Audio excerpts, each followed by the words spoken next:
But this is a civil war within a religion which was not our war, and it has become our war. It has become our war, and Elif, you are right and wrong. You are totally wrong to say that there isn't some agreement on this. If you are a Muslim and you follow Islam, you believe that the Quran came from God, and you believe that what is in it is at least very hard to run against. And so now we have a situation in a country like this one, where actually the majority of British Muslims want being gay, like I am, to be made illegal now, okay? So we had a nice liberal agreement in recent decades over being gay, and now you import a community which actually thinks not just that they're not on board with gay marriage, but they think it should be made a lock-upable offence. Where does that come from? It comes from Islam.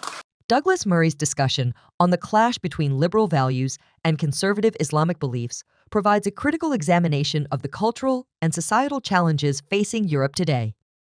Murray begins by highlighting the civil war within Islam, which, though not originally the West's conflict, has inevitably become entangled with Western societies.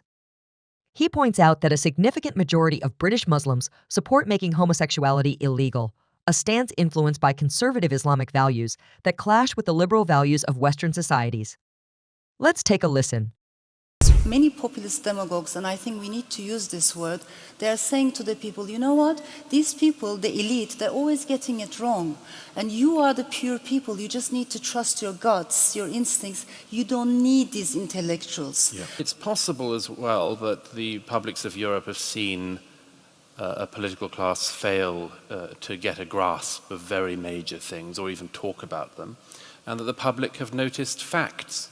And that it's not that there's a meta-narrative that's going around, there are just facts. There are things that we can see with our eyes, there are things that are clear to us, which politicians daren't tread on. And I've had this experience throughout my life. I never forget the time, many years ago, I think when France first banned the headscarf. I've told this story before, of a Labour MP in a studio with me discussing the rights and wrongs of this, and spent the whole time with me. An Iranian friend of mine was also there, explaining why we were fascist and Islamophobic and so on for defending the French Republic's verdict on the headscarf. And we came out, and this Labour MP patted me on the back and said, "Never forget, Douglas, we're all with you." As for the, as it were, would it matter if 1 in 1 million became a suicide bomber? Again, it's a cost-benefit analysis, isn't it?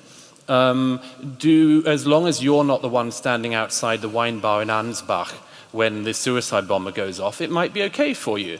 It might be okay, and it seems to be for most people in our political parties in Britain, it might be okay for you to not worry about this identity question, not worry about the numbers, but you've just got to hope your kids don't like Ariana Grande and go on the wrong night.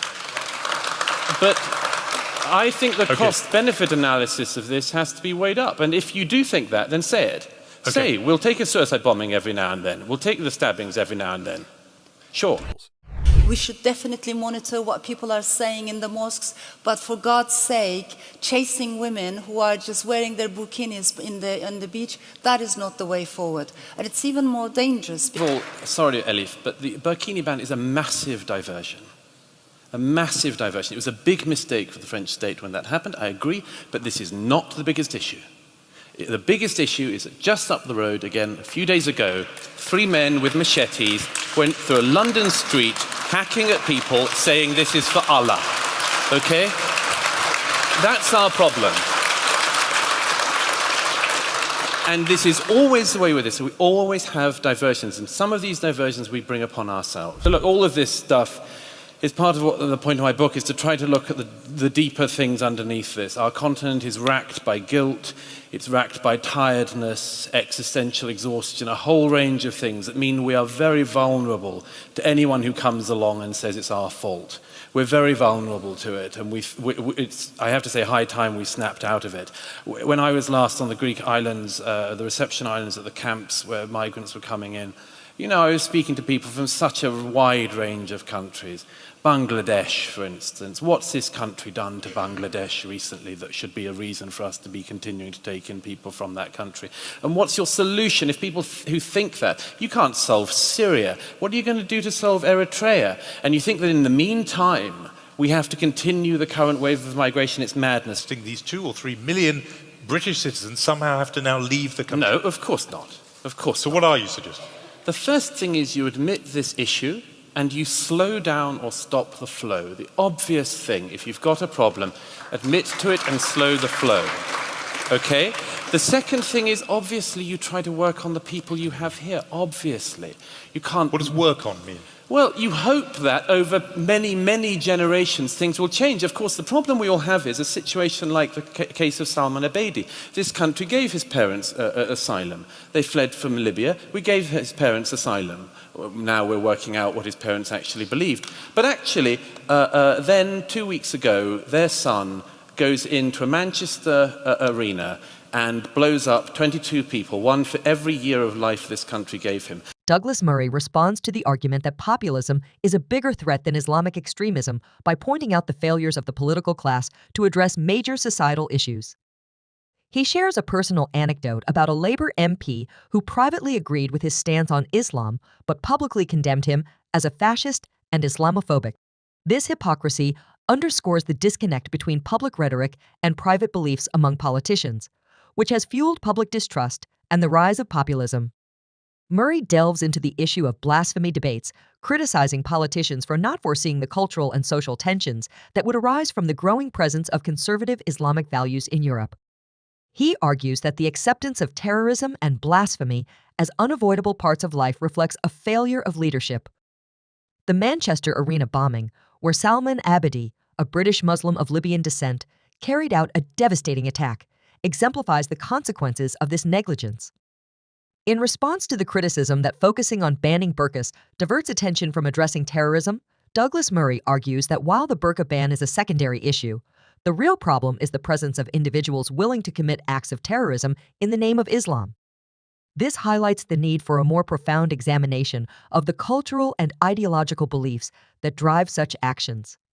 Murray discusses Europe's vulnerability due to a pervasive sense of guilt and existential exhaustion. He criticizes the continuous acceptance of migrants without addressing the underlying issues, arguing that this approach is unsustainable. He questions the rationale behind accepting migrants from countries like Bangladesh, where cultural and religious values may be significantly different from those in the West. Douglas Murray's argument is supported by historical and statistical evidence. For instance, the integration challenges faced by many European countries are well documented. A 2017 report by the European Commission found that third country nationals face significant obstacles to integration, including high unemployment rates and limited access to education and social services. These integration challenges can exacerbate social tensions and contribute to radicalization. Murray proposes a twofold solution: first, admitting the issue and slowing down or stopping the flow of migrants, and second, working on integrating and reforming the beliefs of those already present in the country. This approach aims to balance the need for security with the principles of compassion and inclusion. The case of Salman Abedi, whose parents were granted asylum, but whose son committed a terrorist attack, underscores the importance of effective integration and the dangers of neglecting ideological reform. Douglas Murray's conclusion calls for actionable policies to prevent Western Europe from becoming a breeding ground for Islamic terrorism. He emphasizes the need to reclaim traditional Western values to ensure a safe and secure future for the next generations. This call to action is supported by the historical success of Western societies in integrating diverse populations while maintaining core values of democracy, secularism, and human rights. Douglas Murray's arguments are further reinforced by recent studies and expert analyses. For example, a 2016 report by the UK's Henry Jackson Society highlighted that a disproportionate number of terrorist plots in Europe were linked to individuals of Muslim background who had failed to integrate effectively into their host societies. Furthermore, a study by the Pew Research Center found that in several European countries, a significant percentage of the Muslim population holds conservative views on issues such as women's rights and LGBTQ+ rights, which often conflict with liberal Western values. Additionally, experts like Dr. Ruud Koopmans of the WZB Berlin Social Science Center have noted that high levels of segregation and unemployment among Muslim immigrants in Europe contribute to radicalization. These findings support Murray's call for stringent immigration policies and focused integration efforts to address the root causes of terrorism and social discord. By grounding his arguments in empirical evidence and expert insights, Douglas Murray presents a compelling case for the urgent need to address these critical issues.